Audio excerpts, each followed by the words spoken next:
NTPC green energy IPO. November 19 മുതൽ 22 വരെയാണ് IPO open ആയിരിക്കുക. കട്ട് ഓഫ് പ്രൈസ് എന്ന് പറയുന്നത് 108 രൂപയാണ്. ടോട്ടൽ 10,000 കോടി രൂപ സൈസുള്ള ഒരു IPO ആണ് വരാൻ പോകുന്നത്. ഷെയർ ഹോൾഡർ ക്വാട്ട ഉള്ള ഒരു IPO ആണിത്. അതായത് പാരന്റ് കമ്പനി ആയിട്ടുള്ള NTPCയുടെ ഷെയർ നമ്മൾ കൈവശം ഉണ്ടെങ്കിൽ അലോട്ട്മെന്റിന്റെ സമയത്ത് ഒരു പ്രയോറിറ്റി നമുക്ക് കിട്ടും. സോളാർ ആൻഡ് വിൻഡ് പ്രൊജക്ടുകളാണ് കമ്പനിയുടെ ബിസിനസ്. കമ്പനിയുടെ ROE റിട്ടേൺ ഓൺ ഇക്വിറ്റി എന്ന് പറയുന്നത് 7.39%.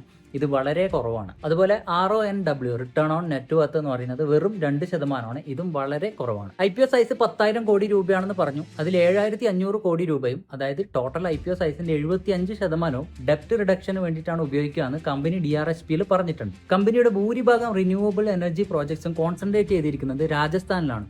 അപ്പോൾ രാജസ്ഥാനിൽ എന്തെങ്കിലും പൊളിറ്റിക്കലി എക്കണോമിക്കലി പ്രശ്നങ്ങൾ ഉണ്ടായിക്കഴിഞ്ഞാൽ ഇത് നന്നായിട്ട് ബാധിക്കും. കമ്പനിയുടെ റവന്യൂവിന്റെ 87% വരുന്നത് 5 ഓഫ് ടേക്കേഴ്സിൽ നിന്നാണ്. അതായത് കമ്പനി ജനറേറ്റ് ചെയ്യുന്ന ഇലക്ട്രിസിറ്റി വാങ്ങുന്ന ക്ലയൻസ്. അതിൽ തന്നെ 50% വരുന്നത് ഒരൊറ്റ ക്ലയന്റിൽ നിന്നാണ്. അപ്പോൾ ഈ ഒരു ക്ലയന്റുമായിട്ടുള്ള കരാറിൽ എന്തെങ്കിലും മാറ്റങ്ങൾ സംഭവിച്ചാൽ അത് കമ്പനിയുടെ റവന്യൂവിനെ കാര്യമായിട്ട് ബാധിക്കും. അപ്പോൾ ഒരുപാട് പോസിറ്റീവ്സും ഉണ്ട്, ഒരുപാട് നെഗറ്റീവ്സും ഉണ്ട് ഈ കമ്പനിക്ക്. ഗവൺമെന്റ് സപ്പോർട്ട് നന്നായിട്ട് കിട്ടാൻ സാധ്യതയുള്ള ഒരു കമ്പനി കൂടിയാണ്. പക്ഷേ ഈ IPOന്റെ കാര്യത്തിൽ ബമ്പർ ലിസ്റ്റിംഗ് പ്രതീക്ഷിച്ചുകൊണ്ട് ആരും ഇൻവെസ്റ്റ് ചെയ്യേണ്ടെന്നാണ് എൻ്റെ അഭിപ്രായം.